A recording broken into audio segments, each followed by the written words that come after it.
Bismillahirrahmanirrahim. Fikih peradaban itu intinya itu diantaranya adalah manusia itu nggak bisa hidup sendiri.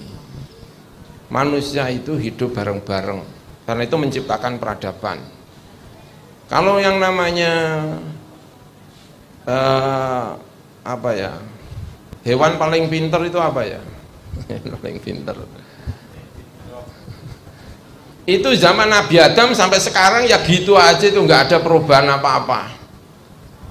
Tapi kalau manusia itu kan dikasih apa-apa kan masih berubah, dikasih apa masih berubah lah, dikasih nongko yang jadi apa dawet.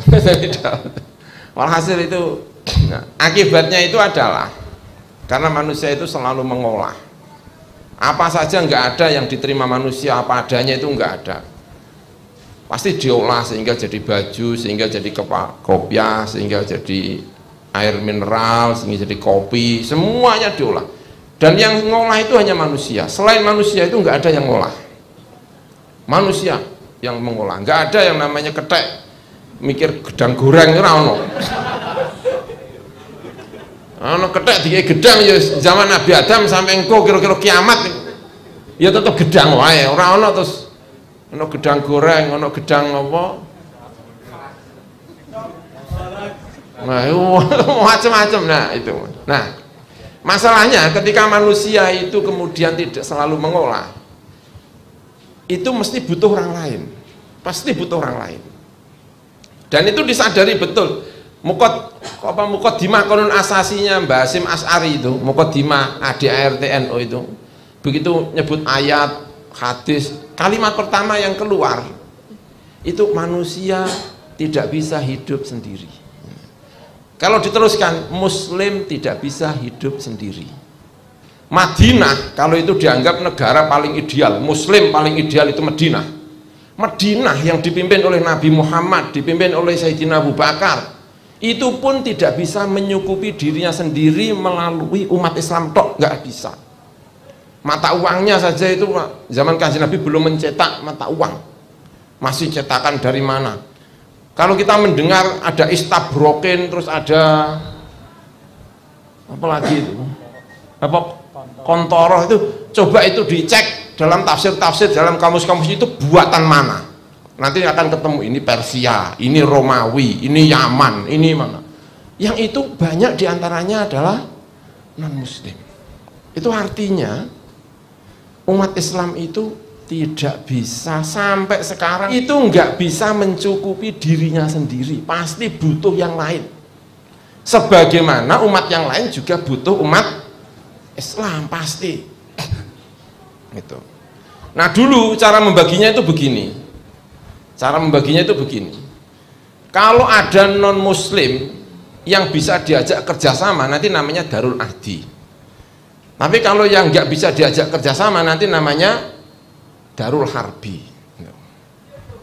Ini ada Darul Ahdi, itu diantara kepentingannya adalah karena umat Islam itu harus kerjasama dengan sekelilingnya. Nggak mungkin umat Islam hidup sendiri hingga pada itu, karena itu butuh orang sekelilingnya. Maka dipetakan mana yang Darul Ahdi, mana yang Darul Harbi. Kalau Darul Ahdi nanti bisa diajak kerjasama, tapi kalau Darul Harbi tidak bisa diajak kerjasama. Itu salah satu kepentingannya. Apa itu kepentingan utamanya diantaranya itu. Makanya kita support lah kepentingannya Nahdlatul Ulama itu membuat Fiqhul Hadar itu sebetulnya. Karena kalau saya jadi presiden lalu saya punya pembantu, pasti diantara menteri-menteri saya itu ada yang tidak Islam. Ngono iku darurat apa ngono iku, memang hidup itu begini.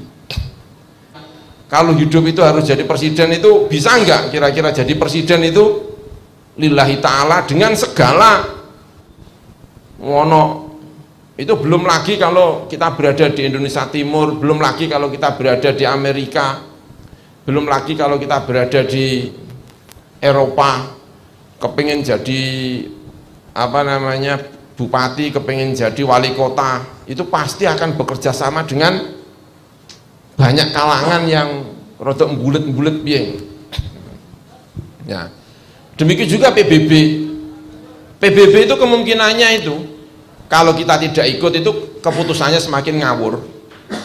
Ya, keputusannya semakin ngawur kalau kita tidak mau ikut PBB. Sekarang ini PBB siapa yang menguasai? Vetonya itu diserahkan kepada 5 orang itu, dan itu banyak mempengaruhi terhadap keputusan. Saya ketika membuat email itu jenis kelaminnya masih 2 loh itu. Jenis kelaminnya masih 2, laki-laki dan perempuan. Kemarin istri saya bikin email untuk kepentingan anak, itu jenis kelaminnya sudah 4 Gus. Jenis kelamin 4 iki piye to iki? Laki-laki, perempuan, tidak mau disebutkan, custom. Iya, custom. Custom itu artinya kamu bisa menyebut saya laki-laki dan perempuan. Kadang laki-laki, kadang perempuan. Bayangkan, itu dari mana ada ide 4 itu? Itu karena di PBB itu hak vetonya itu nggak ada yang muslim. Kalau tiba-tiba kita bilang PBB nggak sah, kita nggak perlu ke sana, itu hukum-hukumnya itu semakin delok-delok. Ya. Kita kalau bikin paspor itu ditanya bapaknya siapa, ibunya siapa. Karena kalau bapaknya saja kadang kita itu masih keliru. Abdul Ghafur bin Maimun, mungkin di sana masih ada yang namanya Abdul Ghafur bin Maimun. Tapi kalau yang ibunya Mastiah itu insya Allah hanya 1. Karena itu ditanya ibunya. Nah, sekarang di sejumlah negara itu bukan bapak ibu yang ditanya itu. Boleh jadi itu bapak 1, bapak 2. Kenapa? Karena yang gay itu punya hak untuk punya anak. Caranya bagaimana? Adopsi. Nah kalau anaknya ngundang bapak 1 dan bapak 2, orang kok bapak ibu. Bapak kamu siapa? Bapak 1 apa bapak 2? Bayangkan. Dan itu sudah berlaku itu. Bikin paspor bisa begitu. Indonesia kalau tidak mau ikut dengan alasan mengatakan PBB tidak sah secara syar'i karena itu tidak bisa ikut, hukumnya semakin delodro. Soekarno sudah ngomong gitu. Itu enggak mewakili era sekarang, itu mewakili peradaban ketika Perang Dunia II. Ambil begitu selesai Perang Dunia II terus jatah-jatahan, kamu jatahnya ini, kamu jatahnya ini, kamu itu bagi-bagi ghanimah. Itu bagi-bagi ghanimahnya itu diantaranya adalah karena kekuatannya itu bagi-bagi ghanimahnya ya. Terus ketika PBB kamu dapat apa, kamu dapat hak veto, itu veto. Ini ada email kok kelamin kok berapa? 4 ini kalau mau ngadakan ini khusus Amerika sama Eropa, yang Asia tetap 1, kelamin cuma 2, laki-laki dan perempuan. Kaget saya, kecolongan diceritain istri saya itu bikin email, loh ini kok kelaminnya sudah 4.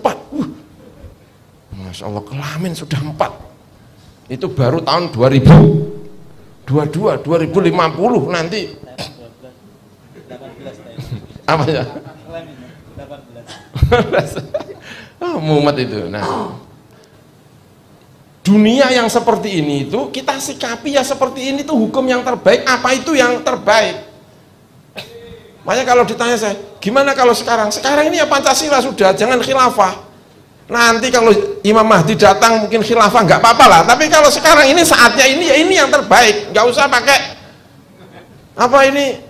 Nah, kalau misalnya saya orang Eropa ya saya ditanya Eropa itu yang terbaik bagaimana? Ya seperti ini sudah yang terbaik untuk Eropa. Begitu juga nanti kalau di sana, ya ini yang terbaik untuk sini. Jangan mikir-mikir yang jauh yang ini. Biarlah nanti jauh itu urusannya Gus. Kalau ada perubahan sesuatu nanti kita bikin fikih yang baru. Fikih yang paling cocok. Nah, fikih yang cocok paling sekarang ini ya inilah yang paling cocok. Nggak usah pakai ini setengah darurat. Misalnya, pokoknya yang paling cocok ini kita jalankan. Dan cara untuk memperdebatkan itu yaitu dunia yang sekarang ini kita siasati dan kita menyebutnya ini yang sudah paling ideal menurut kacamata dunia yang sekarang ini.